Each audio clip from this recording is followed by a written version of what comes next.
Okay, my name is Anna. I'm going to be the student physical therapist today. Kevin is my patient, and here are the 5 skills I'll be performing. Lumbar active range of motion, flexion with the tape measure, CUT of hip external rotation, lumbar central PA assessment L1 to L5, joint mobilization, hip inferior glides grade 1 through 4, and a fair test. Okay, so I'm going to get started with the active range of motion of lumbar flexion, so stand up for me with the tape measure. Okay, let's have you face that way. So I'm going to find S2. So I'm going to find this PSIS, which gives me about S2. And then I'm going to put the other end of the tape measure on T12. So I'm going to find from his 12th rib. Okay. So let me get PSIS. Okay, so right there is about S2 to T12. Okay.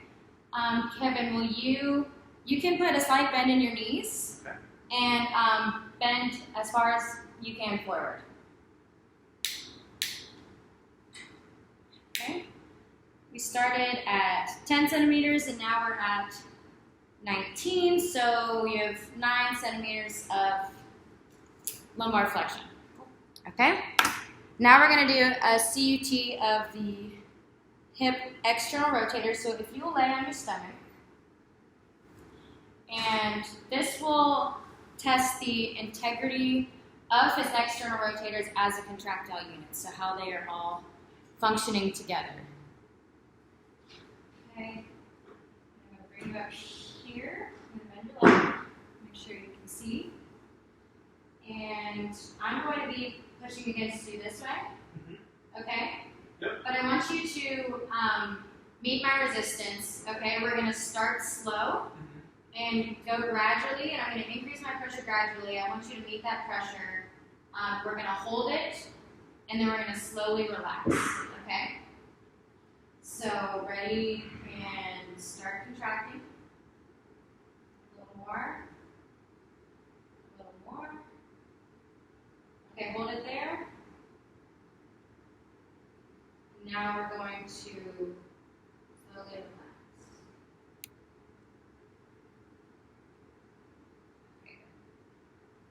Okay. Did you feel any pain with that? No, there's no pain. No? Okay, and his external rotators felt strong, so there's no issue there. Lumbar central PA assessment. Okay, L1 to L5, so you can stay right there.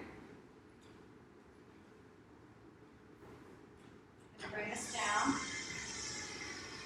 way down, because I'm short.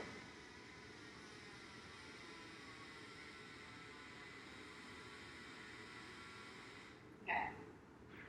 I'm going to find the lumbar vertebrae, so I'm going to start at around L1, L2, and I'm going to place the meat of my hand on the ulnar side onto the spinous process. And I'm just going to slowly sink in, starting very light. Okay, kind of getting an idea of his motion there. I'm going to press a little further. Okay. And I'm going real slow oscillations. And now I'm going to go a little deeper without coming all the way back up. Okay, so I think I've got a good assessment, so I'm going to slowly work my way out of the tissue. And I'm going to say that you have normal mobility of your, normal accessory mobility of your lumbar spine. Okay? What?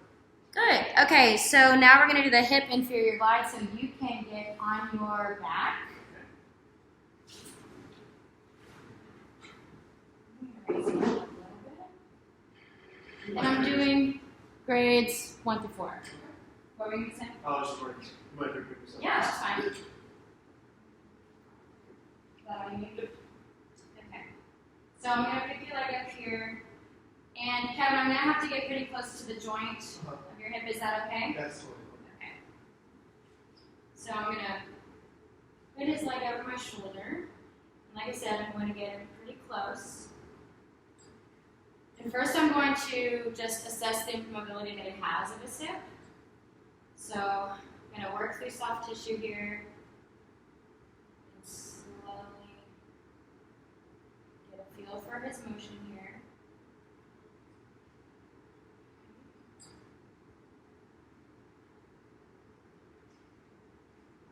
Okay, so he's got pretty good mobility. So a grades 1 and 2 can be used for pain. In a grade 1, I'm just going to be working through that first 25% of his motion. And a grade 2, I'll just go ahead and do that. Okay, so grade 1, I'm working through, let me get the soft tissue again. I'm working through the first 25% of his motion. Okay.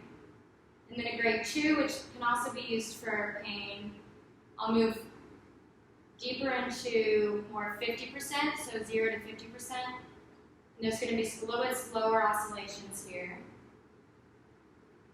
And then I can move into grade 3. And this is going to be the second 50% of his motion, so 50 to 100%. And this can be used to relieve some stiffness. And then I can go into grade 4, which is towards the end of his range. Do a little bit quicker oscillations here from his 75 to 100% of his mobility. Okay. And treatment-wise, you would do about 30 reps of each.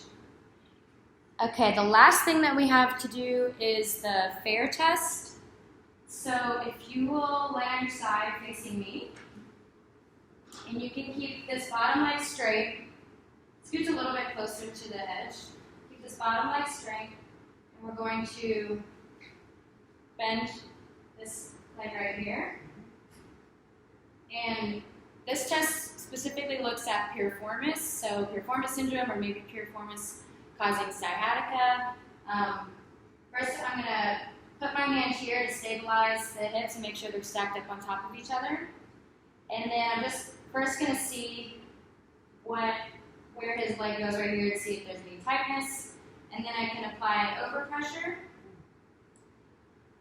And if that was to reproduce his symptoms, then we would call that a positive test. Okay? Okay. And we're good. Sounds good.